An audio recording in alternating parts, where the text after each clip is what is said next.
In this video, we'll look at constants and the types of constants that we have. In this model, it's important to understand the difference between a literal constant and a declared constant. So what is a literal constant? Well, it is temporary and not stored in the same way that we store variables. For example, I have a console output statement. I do cout the stream insertion operator 55, the stream insertion operator, and inline. Now in that statement, 55 is the literal constant. When you print out something like a string such as hello world out to the console, that string, those characters between double quotes, that is also a literal. It's a string literal. We'll talk about that in more detail as we go along. On a basic level, we are already familiar with the literal constants, but the next important thing I want to talk about here is the declared constants.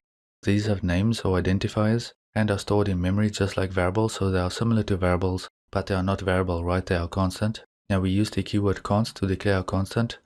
Const is going to instruct the compiler to make the variable read only, so you cannot write to it, you can only read from it. Another important note is you must initialize a constant, otherwise you're going to get an error.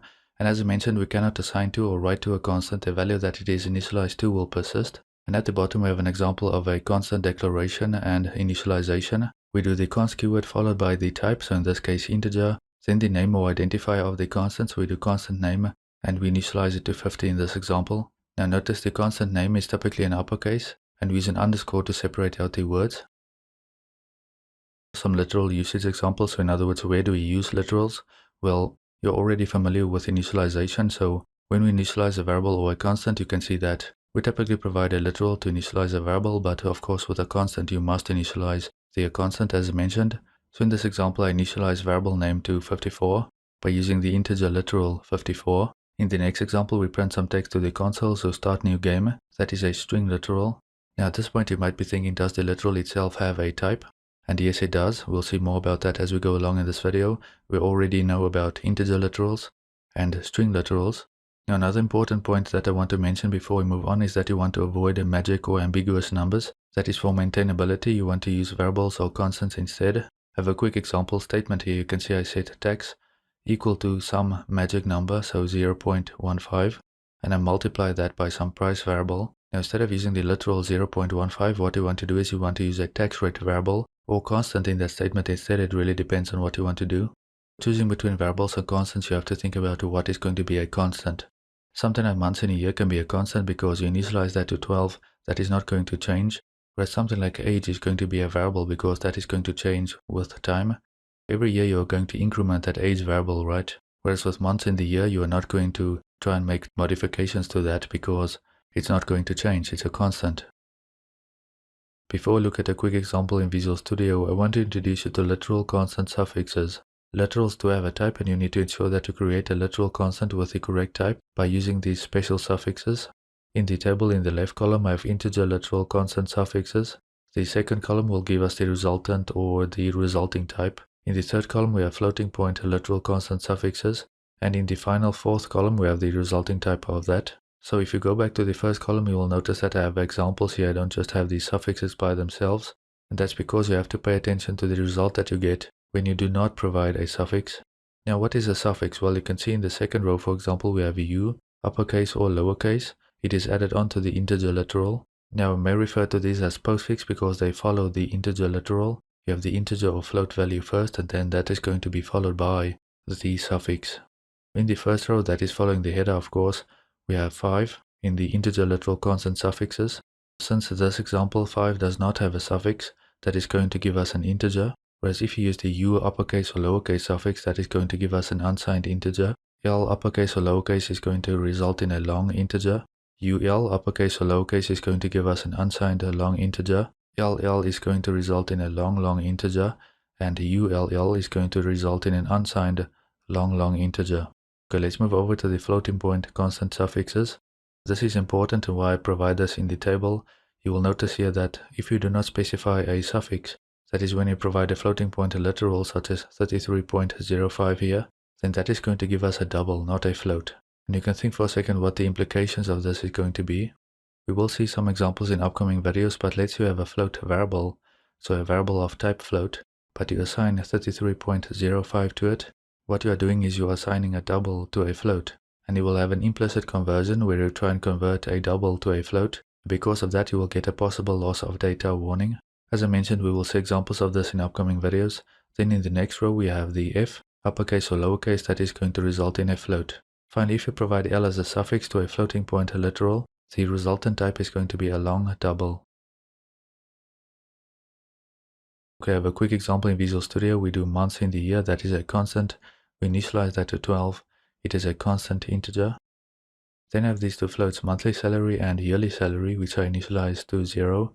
And notice here I use F to specify that as a floating point type. And then I do console output, enter your monthly salary in dollars. I do cin and I store a value in the monthly salary. Then I assign this right here to yearly salary. So the monthly salary times the months in the year, which is that constant. Then I do console output, your yearly salary is, and I'm just using dollars for this example. That is probably the most common currency, so I'm just using dollars. And I print out yearly salary, which we again assigned right here. Build around that and enter some value. 20.5 for example, and it's going to do the calculation. Then it will print out your yearly salary is and it will give us the value. Let's try that again with 20.05 and enter. Now we get a float 240.6. So that works fine. Of course, this is just a quick silly example to show you how to declare and initialize a constant. Let's go and try and do something like this, and already you will see a red squiggly. Const variable months in a year requires an initializer. Do Ctrl B to build. To try and build the project, and we'll get an error. Months in a year const object must be initialized. We will talk about what this extern means in the module C++ 102. I will undo that, and then also if you try and assign something to that constant, again you will see we get a red squiggly. If I try and build that, we'll get an error. You cannot assign to a variable that is const. Also, I talked about magic numbers and the fact that we need to avoid those. So instead of using this here, let's say I just type 12. Now while this would work, it's not that easy to read. Like, what is this 12 exactly? Let's say some other programmer comes along and it looks at your code. He's not going to know what 12 is supposed to be. Also, if you use that constant often throughout your code file, you may have thousands of lines of code. And later on, for some reason, that constant has to change. Let's say you don't have months in a year, but something else, and you want to change that value, then you have to change all of these literals. Whereas if you use this right here, months in the year, this is much easier to read. Maybe you build a game and then for some reason you decide that your max health is going to be 100. So you go and create a max health integer constant and you set that to 100. Now let's say later on, based on gameplay testing, that you decide that's too low and you need to increase your character's max health to 150. Then you can do it in one place. You can change that literal in one place. You don't have to do it all over the place in your source file. And as I mentioned, it's easier to read. Some other programmer comes along and looks at your code. He'll know what this means. Whereas if this is 12, he's like, okay, what does that 12 mean, right? Before we wrap up this video, I would like to mention that there are other types of constants as well, and we will cover these in C++ 102. You have enumerations, which are containers of named constants, also called enumerators. You can see we basically have a list of enumerators. Easy, normal, and hard, those are constants and will correspond to 0, 1, and 2. That is by default, but you can change the default values. Now, don't worry about this for now. As I mentioned, we will cover this in more detail in C++ 102. I'm just mentioning it here out of interest. And then also you have defined constants, also referred to as macros, where you use the #define preprocessor directive to define a constant. You can see in this example we define pi to 3.14159. Now this is not recommended in modern C++. Then as an example, in the main function we can do a console output statement where we cout pi and endline. And what's going to happen is the preprocessor is going to replace all of those instances of pi, where you have it in your main function, for example. It is going to replace all of those instances with the value 3.14159. Instead of using this type of constant, use the declared constant instead. Okay, so you're going to create a constant, const pi, and you assign it that value by default. And that is going to be a double or a float. A quick recap on the difference between a variable and a constant. A variable can be changed during program execution. In other words, it is a read-write, so you can read from it and write to it. We again have an example for the declaration and initialization of a variable.